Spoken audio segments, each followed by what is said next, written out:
This is Maya and welcome to my YouTube channel. One of our team members suggested a book called 12 Rules for Life, An Antidote to Chaos by Jordan Peterson. Around 2016, Neil, the animator of this channel, stumbled on one of Dr. Peterson's university lectures on YouTube, and by listening to those talks and lectures, it has tremendous effect on how he deals with life struggles. Dr. Jordan Peterson is a Canadian media personality, clinical psychologist, author, and professor emeritus at the University of Toronto.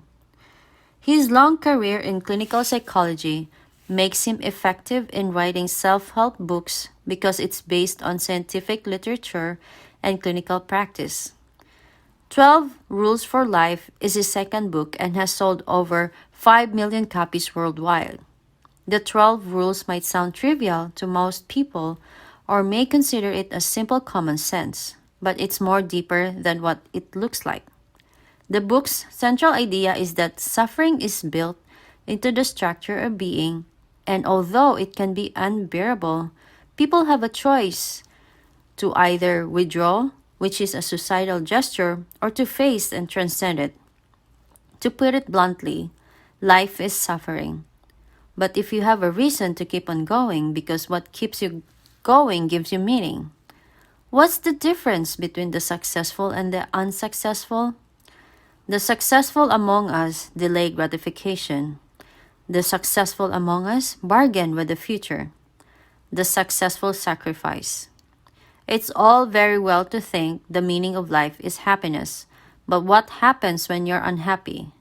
Happiness is a great side effect. When it comes, accept it gratefully, but it's fleeting and unpredictable.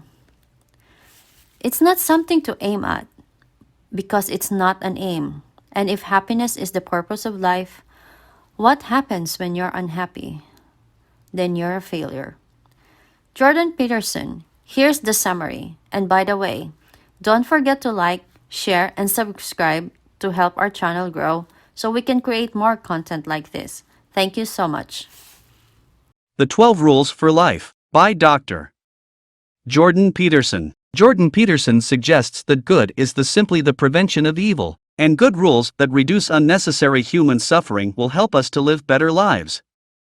The 12 rules for life in this book are built on the fundamental rule that we must each take responsibility for our own lives. Get your life in order and do the best for yourself, your society, and the world at large. Only then will you discover the true extent of your potential and resilience, while helping mankind to thrive collectively. Here's an overview of the 12 rules for life. Rule 1. Stand up straight with your shoulders back. All animals, including humans, are governed by dominance hierarchies and involuntary biochemical responses. Lobsters, for example, battle for dominance. During a confrontation, two lobsters size each other up using their body/claw sizes and chemical secretions, which signal their health, strength, and mood. Dominant lobsters have higher serotonin levels, project greater confidence, a better posture, and can fight longer.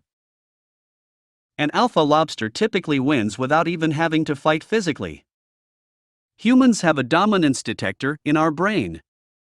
How we perceive our social/economic status affects our well-being, which reinforces our status in a positive feedback loop.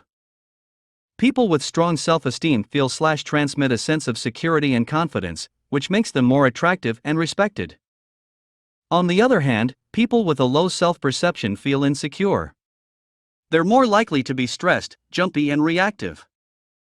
They make poor decisions, fail to command respect/resources, which reinforce their loser complex. In short, our self-perception affects the vibes we transmit to create a self-reinforcing loop. If you feel like a loser for whatever reason, the first step is to break the negative cycle by correcting your posture.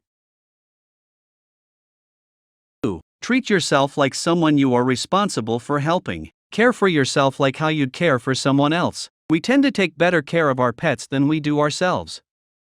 When a pet is sick, we diligently follow the prescribed care. Yet, when we're sick, we fail to fill/take our prescriptions.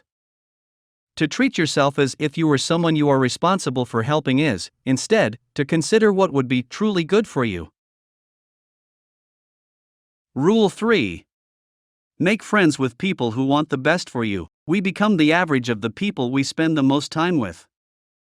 In the wrong company, we can end up in crime or even suicide. So, why do we hang around people who drag us down? When you dare aspire upward, you reveal the inadequacy of the present and the promise of the future. Rule 4. Compare yourself to who you were yesterday, not to who someone else is today. In a highly connected, populous world, you can always find someone who's better than you, be it in looks, wealth, status, or relationships. No matter what you've achieved, you can still feel miserably inferior compared to others. Pay attention. Focus on your surroundings, physical and psychological. Notice something that bothers you, that concerns you, that will not let you be, which you could fix, that you would fix. You can find such somethings by asking yourself 3 questions. What is it that is bothering me? Is that something I could fix? And would I actually be willing to fix it? Rule 5. Do not let your children do anything that makes you dislike them. Teach your children to abide by society's rules. Children aren't born with social cultural skills. They must be taught how the world works and how to navigate human society. Parents who don't set clear boundaries for their young kids actually end up hurting them in the long run. Rule 6. Set your house in perfect order before you criticize the world. Get your own house in order before criticizing others. Setbacks and suffering are inevitable in life. Some people respond with denial, helplessness, anger, or even acts of vengeance. Yet, others are positively transformed by adversity. They make peace with what happened and devote themselves to making a positive difference. Rule 7. Pursue what is meaningful, not what is expedient. Focus on a higher purpose, not instant gratification. We can use suffering as an excuse to live carelessly in the moment, or we can do something meaningful to minimize the suffering. People watch the successful succeed and the unsuccessful fail for thousands and thousands of years. We thought it over and drew a conclusion. The successful among us delay gratification. The successful among us bargain with the future. A great idea begins to emerge, taking ever more clearly articulated form in ever more clearly articulated stories. What's the difference between the successful and the unsuccessful? The successful sacrifice. Rule 8. Tell the truth, or, at least, don't lie. Find your personal truth and live it. All of us are guilty of lying to ourselves and others. Find out why we lie, how we get stuck in a life lie, and what it means to find and live your personal truth.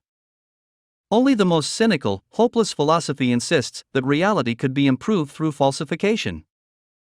To accept the truth means to sacrifice, and if you have rejected the truth for a long time, then you've run up a dangerously large sacrificial debt.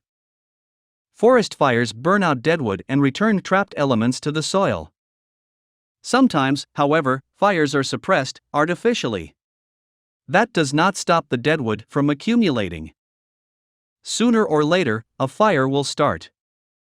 When it does, it will burn so hot that everything will be destroyed, even the soil in which the forest grows.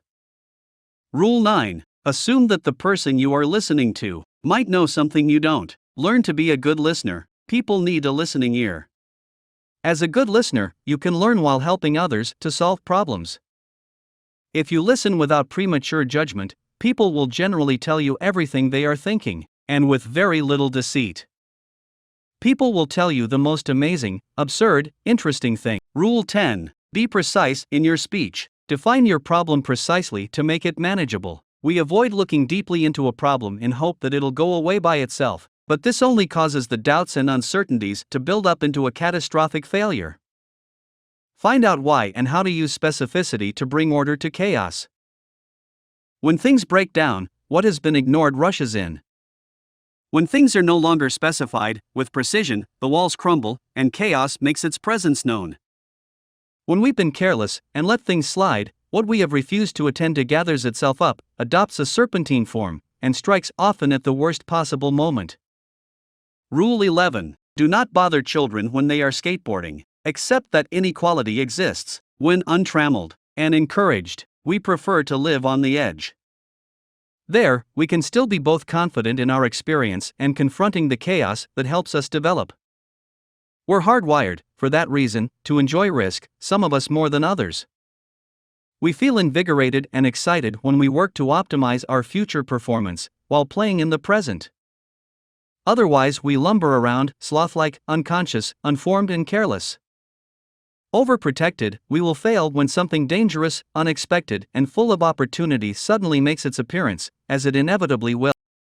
Rule 12. Pat a cat when you encounter one on the street. Take time to appreciate the good things in life. Perhaps you might start by noticing this: when you love someone, it's not despite their limitations. It's because of their limitations. Set aside some time to talk and to think about the illness or other crisis and how it should be managed every day. Do not talk or think about it otherwise.